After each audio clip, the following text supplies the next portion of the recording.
உட்காரணும். அடுத்தது தெலுங்கு டப்பிங் இருக்குது, அப்புறம் ஜிவி ஸ்டுடியோக்கு போகணும், நிறைய இருக்குது. எனக்கு முதல்ல வந்து இந்த திரைப்படம் அமைச்சு கொடுத்த, அதாவது ஒவ்வொரு நடிகனுக்கும் ஒரு இக்கட்டான ஒரு சூழ்நிலை ஏற்படும் கெரியரில். அந்த அந்த இக்கட்டான சூழ்நிலையில் எல்லாரும் right him off or write her off, அவ்வளோதான், இதோட முடிஞ்சிச்சு, கெரியர் முடிஞ்சிச்சு, இதோட எந்திரிச்சு வர முடியாது அப்படின்ற ஒரு சூழ்நிலை வரும்போது, when everyone wrote me off, there were two people. In fact almost 14 months நான் வீட்டில் உட்காந்தேன் நடிக்க முடியாமல். ஏன்னா சில பேர்னால அது நான் சொல்ல விருப்பப்படல, அது ஓகே, அது ஒரு ஃபேஸ். பட் எனக்கு Choudhary sir, RB Choudhary sir வந்து கூப்பிட்டு, முக்கியமாக இந்த தருணத்தில் நான் சொல்ல வேண்டிய ஒரு விஷயம், நான் ரொம்ப ரொம்ப கடமைப்பட்டிருக்கேன். நான் ஏன் எல்லாரும் உழைக்கிறேன், 24 மணி நேரம் நான் எப்போ தூங்குறேன், எப்போ எந்திரிச்சு இப்போ வேலை செய்யறேன் அப்படியெல்லாம் சொன்னாங்க. உண்மையிலே ஒரு வருடம் வந்து என்னோட பர்சனல் லைஃப் ரொம்ப ரொம்ப பாதிச்சு இருந்தாலும் இந்த படம் நல்லா வெற்றிகரமாக வரணுன்றதுக்காக என் கூட இருந்து என் கஷ்டங்களில் என்னை ஊக்கப்படுத்தி என்னை வந்து இந்த நாள், இந்த நேரம், இந்த நொடி உங்கள் முன்னாடி இவ்வளோ பாசிட்டிவாக நிப்பாட்டினதுக்கு காரணமாக இருந்தால் என்னை வருங்கால் மனைவி, என்னோட துணைவி சாய் தன்ஷிகாவுக்கு வந்து நான் ரொம்ப ரொம்ப கடமைப்பட்டிருக்கேன். நன்றி சொல்லணும். பிகாஸ் வேறு யாராவது தான் பிச்சுக்கிட்டு ஓடிட்டு இருப்பாங்க இந்நேரம். எனக்கு RB second most important thing, I should thank RB Choudhary sir. அந்த நேரத்தில் எனக்கு வந்து என் மேலே கொடுத்த கான்ஃபிடன்ஸ். இதெல்லாம் தாண்டி ஒரு நபருங்க, ஒரே ஒரு நபர், திருப்பூர் சுப்பிரமணியம் அண்ணன்.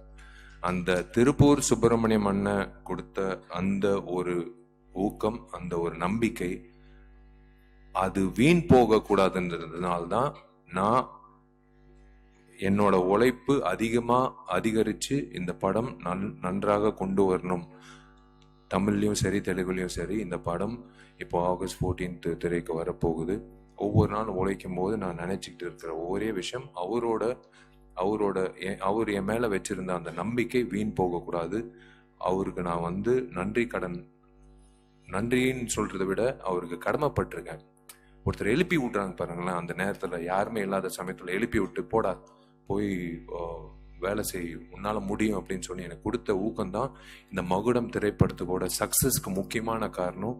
எங்களோட உழைப்பு முன்பின் அதுக்கப்புறம் தான், அதுக்கு பிஃபோர் வந்து கொடுத்த ஊக்கம், கொடுத்த அந்த பிளாட்ஃபார்ம் திருப்பூர் சுப்பிரமணியனுக்கு நான் நன்றி தெரிவிச்சுக்கிறேன்.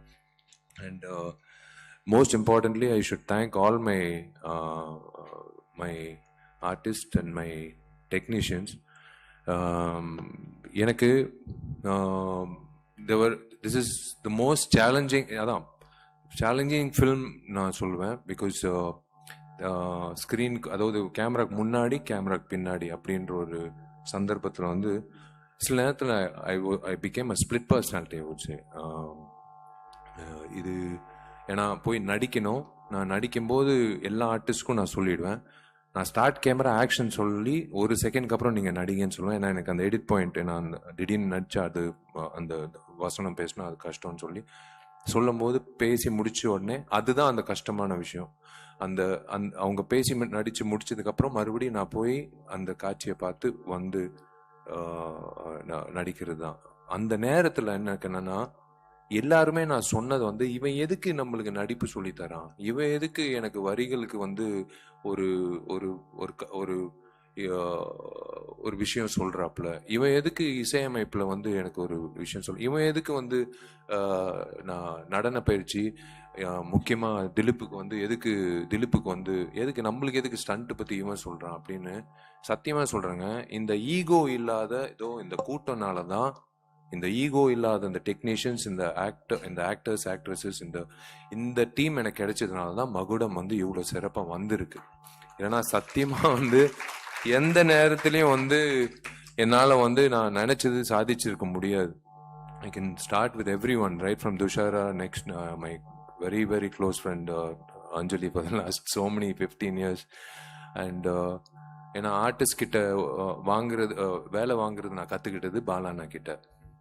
கேமரா எப்போ ஆன் ஆகும் அவங்களுக்கே தெரியாம நான் பதம் சாருக்கெல்லாம் நான் வந்து கேமரா ஆன் பண்ணி விட்டு, சார் அப்படியே பாருங்க சார், அப்படியே பாருங்க சார், கட் மூவிங் ஆன். அதான் ஜான் விஜய் சொன்ன மாதிரி எடுக்கலையே சார், இல்லை சார் எடுத்தாச்சு சார், உங்கள் கண்ணு தான் சார் முக்கியம் அப்படின்ட்டு அவர் சொல்லிகிட்டே இருப்பேன். அவருக்கு ஒரு சின்ன ஒரு கன்ஃபியூஷன் இருக்கும். But when I show him the footage he understood.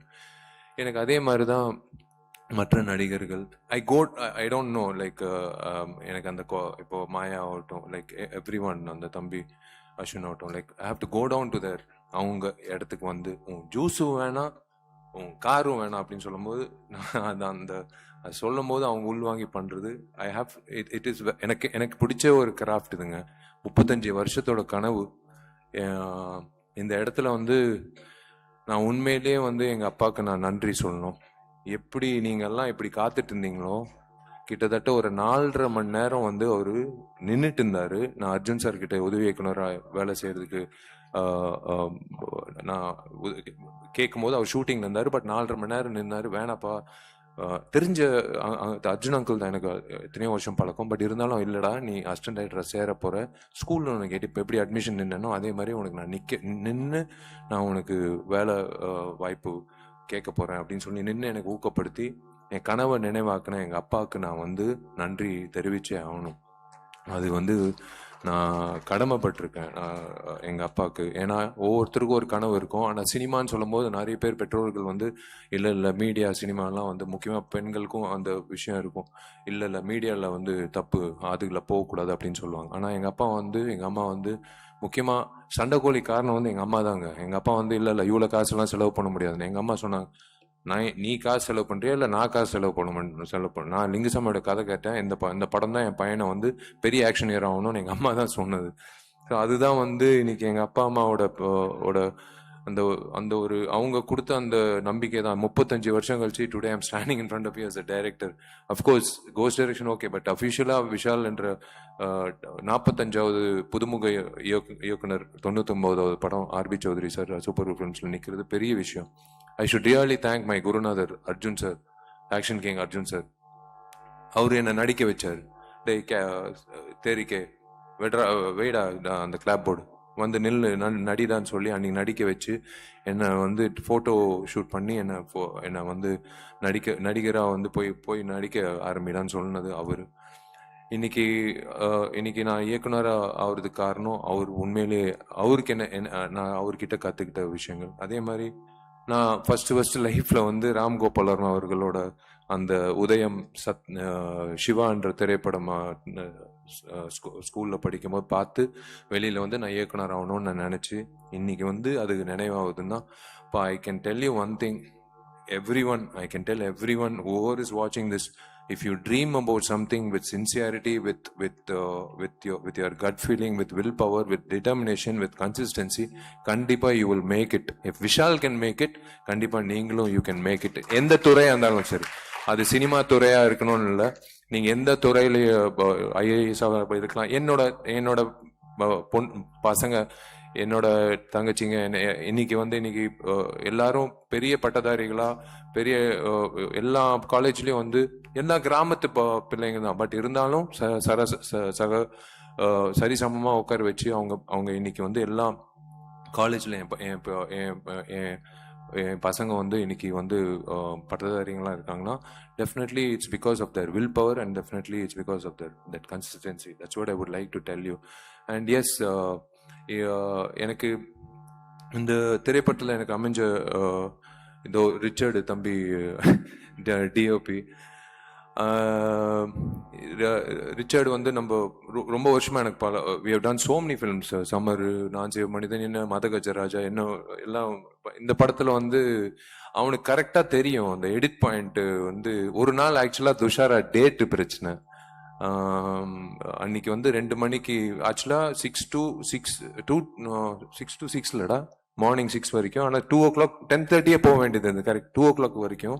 But 10:30 போக வேண்டியது இருக்கு அப்படின்னு சொன்ன உடனே ஐயோ ஓகே சரி ஓகே என்னடா பண்ணலான்னு, சரி வா கேமரா வைக்கணும், இப்படி வை, துஷாரா கூப்பிடுங்க, உட்காருமா அப்படியே உட்காரு, இப்படி 2 கேமரா வச்சுட்டு ரிச்சர்ட் ஆனால் ஒன்றும் இல்லைண்ணா, மாஸ்டர் எடுத்துடலாம், எப்போவுமே மாஸ்டர் ஷாட் எடுத்து தான் க்ளோஸ் வைப்போம்.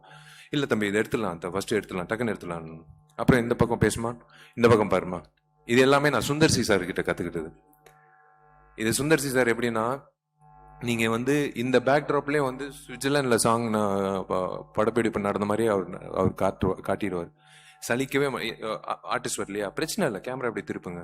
இந்த பக்கம் வந்து ஒரு எரும மாடு இருக்கா, பிரச்சனை இல்லை, அனிமல் வெல்ஃபேர் சர்டிஃபிகேட் வேணாம் தேரும், இப்படி வாங்க. இப்படிதான் அவர், ஏன்னா அதுதான் அவர்கிட்ட கத்துக்கிட்டது சுந்தர்சி சார். அன்னைக்கு வந்து அந்த காட்சி நானும் ரிச்சர்ட் வந்து 10:30 மணிக்கே அமிச்சிட்டோம். ஓகேம்மா, அவங்களுக்கும் புரியல சார், என்ன பாரு முடிஞ்சிச்சுமான். அதுக்கப்புறம் ரிச்சர்டுக்கு வந்து உட்காந்து நம்ம வாடா சாப்பிடலாம்டா, சாப்பிட்டு நிதானமா எடுக்கலாம் இப்போ 2 மணி வரைக்கும். அப்போதான் ரிச்சர்டுக்கு, ஏன்னா இவன் இருந்ததுனால தான் என்னால் அந்த காட்சியை வந்து அவ்வளோ சிறப்பாக அமைச்சு கொடுத்தது. ஏன்னா we knew the edit, both of us knew the edit. இது அதே மாதிரி Pon Parthiban, he knows my wavelength is the same. Hari sir படங்களில் நாங்கள் பயணிச்சிருக்கோம். அதுக்கப்புறம் இஸ் கம் அஸ் இரும்புத்தில 2 பேரும் நான் பயணிச்சிருக்கோம். இன்னைக்கு எனக்கு ஒரு டயலாக் ரைட்டராக வரும்போது he knows the wave length, every one knows my wave length. அதுதான் எனக்கு ரொம்ப பிடிச்ச ஒரு விஷயம். ஒன்று இது இவன் சொல்கிறானே, இவன் என்ன திடீர்னு, ஏன்னா உமாதேவி மேடம் நான் ஃபர்ஸ்ட் இந்த பாட்டு சொல்லும் போது அவங்க எனக்கு மெசேஜ் போடுறாங்க, சார் நான் எவ்வளோ பாட்டு எழுதியிருக்கேன், ஆனால் எனக்கு இது ஒரு சேலஞ்சாக இருக்குது, எனக்கு ஒரு மாதிரி பயங்கரமாக இருக்கு சார். மேடம், இதே தான் நான் என் டார்லிங் திலீப் கிட்ட சொன்னேன். ஊட்டியில் புல்லரிச்சிச்சுன்னா கண்டிப்பாக இந்த படம் சூப்பர் ஹிட் மேடம். அவனுக்கு வந்து திலீப்புக்கு வந்து புல்லரிச்சிச்சுன்னு சொன்னா, நான் சொன்னோன்னு இந்த காட்சி டார்லிங் இப்போ 6 நிமிஷம் அப்பாவோட, இப்போ பார்த்தீங்க முத்துமணி மேலே சாங், அது ஒரு கிட்டான ஒரு இடத்துல வரும் அந்த ஸ்க்ரீன் பிளேல. அதுக்கப்புறம் 6 நிமிஷத்துல கிளைமேக்ஸ் டார்லிங், என்ன பண்ணலாம், என்ன ஆகும் எல்லார்கிட்டையும் கேட்டேன். அந்த வகையில் எல்லாரும் வந்து யோசிச்சாங்க என்ன வரும்னு. வழக்கம் போல விஷால் வருவான், அடிப்பான், ரிவெஞ்ச் எடுப்பான். இல்ல, இந்த இடத்துல ஒரு விஷயம் இருக்கு. இது விஷால் படத்துல மட்டும் இல்ல, எந்த திரைப்படத்திலும் இந்த மாதிரி ஒரு கிளைமேக்ஸ் காட்சி வந்திருக்காது, வரல, எனக்கு தெரிஞ்சு வரல. Definitely last I don't think anyone will do it, or I don't know அந்த மாதிரி அமைஞ்சிருக்கா எனக்கு தெரியல. தேங்க்ஸ் டு உமாதேவி மேடமோட வரிகள் அண்ட் திலீப்போட அந்த புரிதல், திலீப்போட கொரியோகிராஃபி. நாங்கள் வந்து we try to do something magical to that last 8 minutes of the film மகுடம்.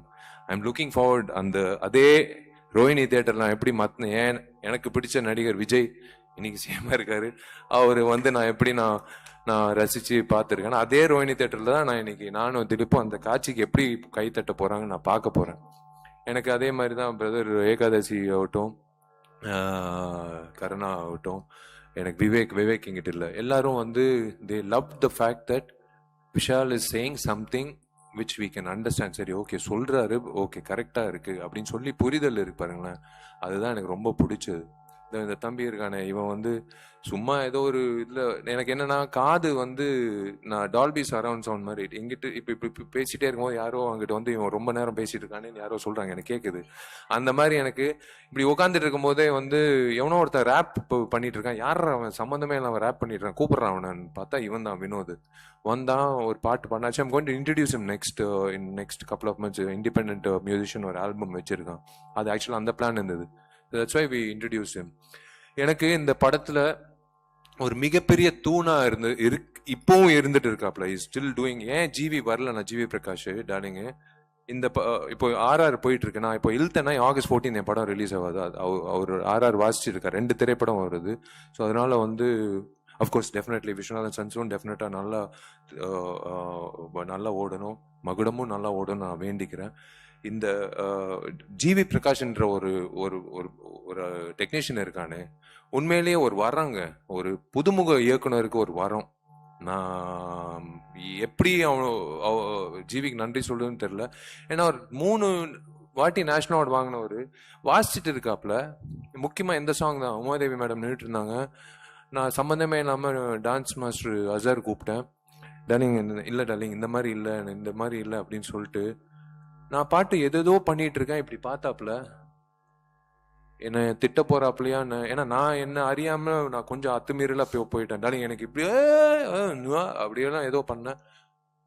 இவர் என்ன பண்றாரோ அதை அப்படியே ஃபாலோ பண்ணுங்க, நான் ஈவினிங் வந்து நான் கரெக்டா பண்றாப்புல அப்படின்னு சொல்லிட்டு போயிட்டாப்புலங்க. எனக்கு அவர் கொடுத்த அந்த ஸ்பேஸ்னால தான் 5 பாடல்களும், எஸ்பெஷலி கிளைமேக்ஸ் சாங், நீங்கள் இன்னும் நாளைக்கு தான் வெளியிட போகுது, ட்ரெய்லர் ஆகட்டும், எல்லாமே வந்து ஒரு அந்த லைஃப் கொடுத்துருக்காப்புல. இந்த படத்துக்கு வந்து ஒரு பேக்ரவுண்ட் ஸ்கோர் ஆகட்டும், is been like is understood. ஒரு புது இயக்குனருக்கு கிடைக்கிற ஒரு மிகப்பெரிய பாக்கியம் வந்து ஒரு பேக்ரவுண்ட் ஸ்கோர் பண்ணக்கூடிய, ஒரு பாடல்கள் அமைச்சு கொடுக்குற, ஈகோ இல்லாத ஒரு மியூசிக் டைரக்டர். இல்லைன்னா அப்படியே வெளியில கை கட்டிக்கிட்டு நின்றுட்டு இருக்கணும். அவர் என்ன வாசிக்க போறாருன்னு தெரியல, அப்படியே கொடுப்பாங்க ஒரு சாங், அப்படியே எடுத்துட்டு போய் ஷூட்டிங் பண்ணோம். ஆனா அப்படி கிடையாது. அவ்வளோ இடம் இருந்ததுனால தான் I'm really thankful to GV.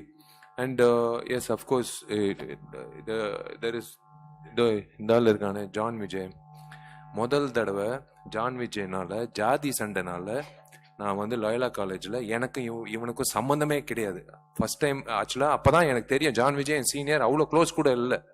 ஆனால் இவனால் வந்து ஒரு பெரிய கலவரமே நடந்தது லயோலா காலேஜில். நான் நின்றுட்டுருக்கேன், இப்படி நின்றுட்டுருக்கேன், வந்து எங்கே இருக்கான் அந்த ஜான் விஜயன் தெரிலங்க, அவரு எனக்கு தெரியாதுங்க, சீனியரு. நானே எப்பயோ ஒரு வாட்டி தான் கிளாஸுக்கு வருவேன்.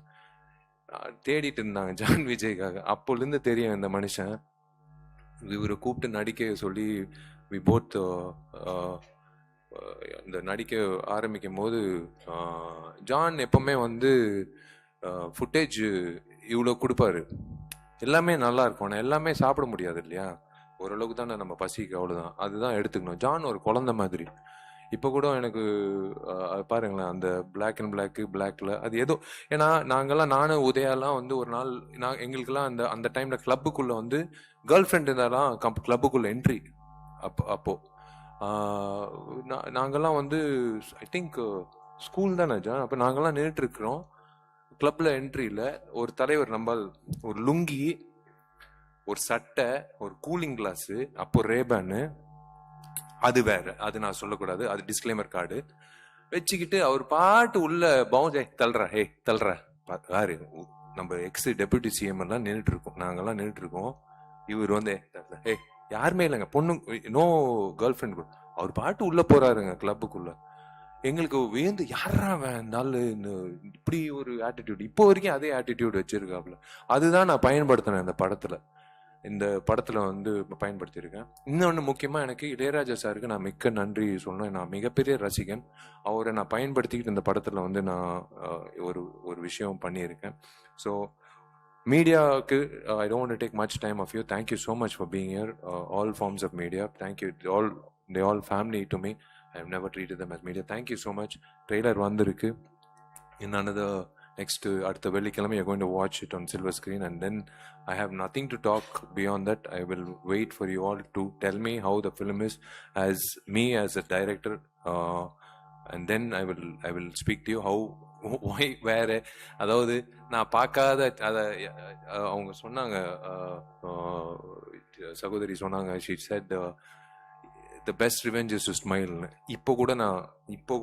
இப்போ இது முடிஞ்சோடனே கூட இருக்கு, தடைகள் இருக்கு, இப்போ கூட நான் வந்து அந்த சிரிப்பு தான், அந்த ஸ்மைல் தான். Best revenge is to smile. டென்ஷனே ஆகக்கூடாது, ஸ்மைல், அவ்வளோதான். நீ உன் பாதை, நீ வெற்றி நோக்கி போகிற இடையில வர தடைகள் எல்லாம் அப்படி தூசி தட்டி போயிட்டே இருக்கணும். அது எனக்கு பழக்கம் ஆயிடுச்சு. அது பொது வாழ்க்கையில இருக்கலாம், இப்போ என்னோட பர்சனல் வாழ்க்கையில இருக்கலாம், என்னோட ப்ரொஃபஷனல் வாழ்க்கையா இருக்கலாம். எஸ், நான் இந்த படம் 14ஆம் தேதிக்கு அப்புறம் நிறைய விஷயங்கள் உங்ககிட்ட நான் சொல்ல வேண்டிய கட்டாயம், என்னோட கடமையும் இருக்கு.